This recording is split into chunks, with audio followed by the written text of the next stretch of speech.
guys, Connor here with Chrome Designs, and thank you so much for watching this video tutorial. Today is a Photoshop tutorial on how to create some advanced boxes going down the pages.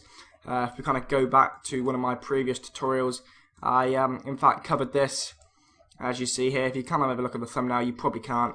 In fact, it'd be just as good to look at my background. You see I've got some boxes going on the outside. It's kind of the new thing that's coming in. And I made a tutorial on that, but it wasn't really that advanced. So I kind of got a few messages saying, oh, how do you make more advanced ones? So I'm going to be touching on that today. So first of all, it would probably be handy if I actually had a Photoshop started up. Like so. 1 second. It's kind of a bad start there, not even having Photoshop up. Anyway, there we go. Just popping up now. Any second. And here we go. So I'm just going to go to File New, and it doesn't matter what properties I'm going to use for this tutorial because you'll most likely have the background template. And first things first, I'm going to unlock this layer by double clicking and hitting Enter. And I'm just going to drag a square. Now I'm going to be using this square as if it's the margin. So if you see this kind of black box here with the blue, I'm going to be saying this is in correlation with this white. It won't be white much longer. The red rectangle here going vertical down the page. In fact, I'll have it a bit dark grey, like so. So that's the middle of your YouTube background, just so you can kind of relate it a bit better. See what it'll look like. Also, if you're not sure what I'm talking about, maybe skip to the end of the video to kind of get a better understanding. But yeah, gonna make File New, and we're gonna drag that layer underneath the other layer, this rectangle cube, so it'll kind of show behind it. So I'm just gonna go to the square again. I'm gonna change the color to a grey just so I can see it originally, and I'm gonna draw out kind of a rectangle shape, like so. And I'm gonna drag that under. There we go. And I'm going to right click and go to rasterize layer. Then you want to go to edit, transform and perspective. Now you want to go to the top one and just drag it this way. And this is kind of a quick way how to get the kind of diagonal box look. So something like that's looking good. As you notice, it does decrease the size by a lot, so just go to edit, free, transform, and feel free just to make it that a little bit bigger. There we go. In fact, that's got a little white, so maybe just a little bit further up. There we go. And if we just right click go actual pixels, you'll see that this is exactly how it will show. So that's how big it will actually be on your YouTube background. But for this purpose, I'm going to zoom in a bit just to kind of understand it a bit better. And you notice how it was just plain grey, but we're going to get to the layer styles later, as that's the bit that comes after. So we're going to make a new layer above that. I'm going to add a new square. In fact, no, we'll add a new square. Just want to draw the proportion, something like this. Okay. In fact, I'll change the color. I'll change it to a lighter grey, just so you can see the difference. So I'm just gonna start in this corner here and drag it out. Try and keep it even, like so. And that is it. Then what you want to do is you want to right click on that layer, go to rasterize layer, and you'll do exactly the same process. We're going to edit, transform and perspective. In fact, I did on the wrong layer, so I'm going to go make sure it's on this layer here, shape 3, and go to edit, transform and perspective, and we're just going to do exactly the same. One thing I like to do is I like to drag it to the bottom just so you can kind of see the same angle, so it kind of looks like, well, obviously look a lot better as opposed to a completely different angle. As you see, it needs to be a bit more steeper. So just get it until it's kind of parallel, and that's looking good. Click OK. And one thing I'm not liking, I find it's a bit too kind of wide. So I'm just going to go back to this bottom layer, this dark grey layer. I'm just going to hit right on the keyboard, just so it kind of makes it more narrow, more streamlined. And this shape 3 layer here, I'm also going to go to edit, transform. I'll go to free transform, in fact. And I'm just going to make this smaller,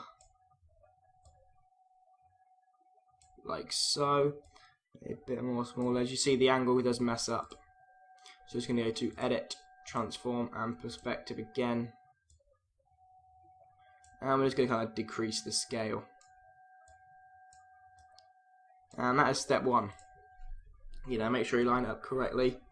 But no, that is step 1. So then hit Control J on your keyboard and hold Shift so it kind of stays in alignment, and drag it up like so.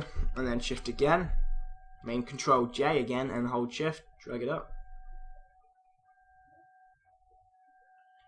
like so.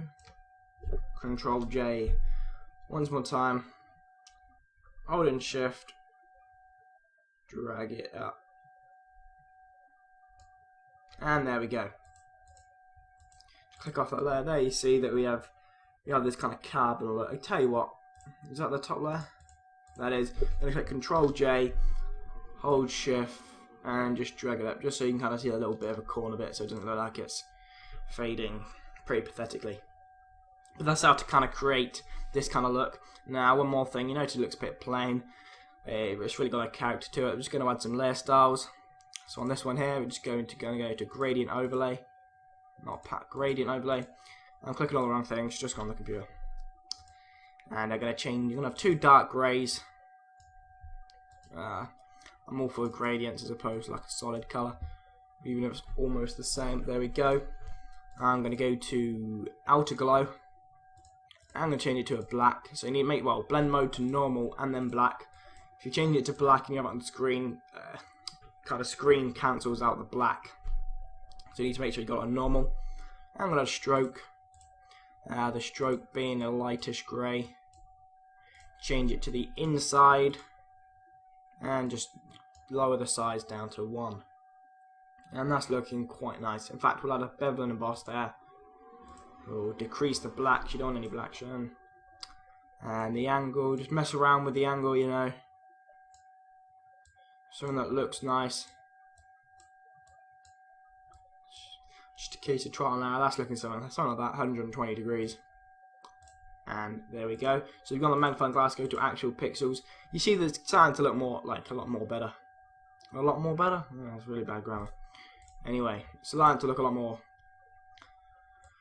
It's looking better anyway.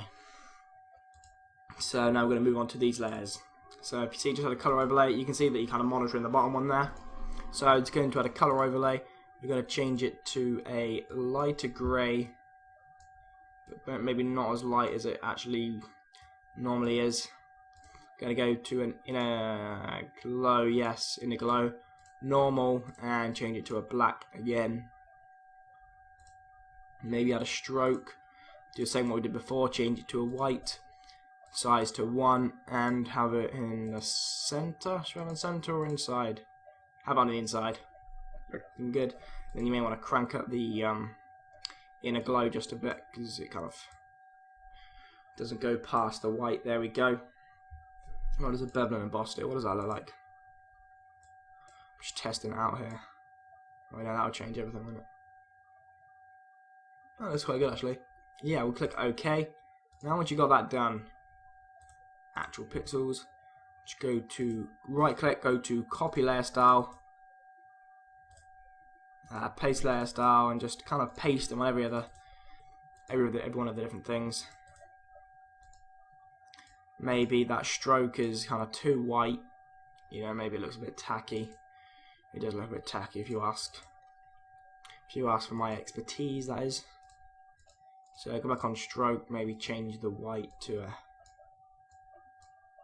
kind of darker grey, like so.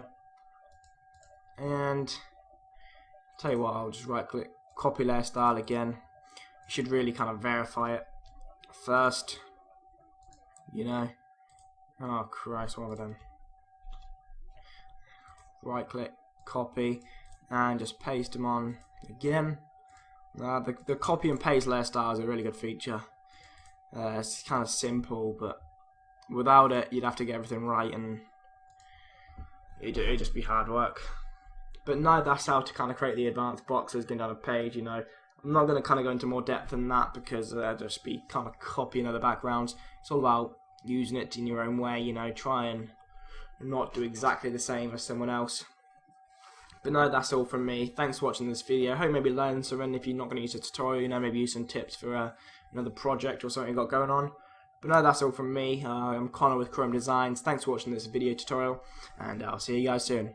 Bye.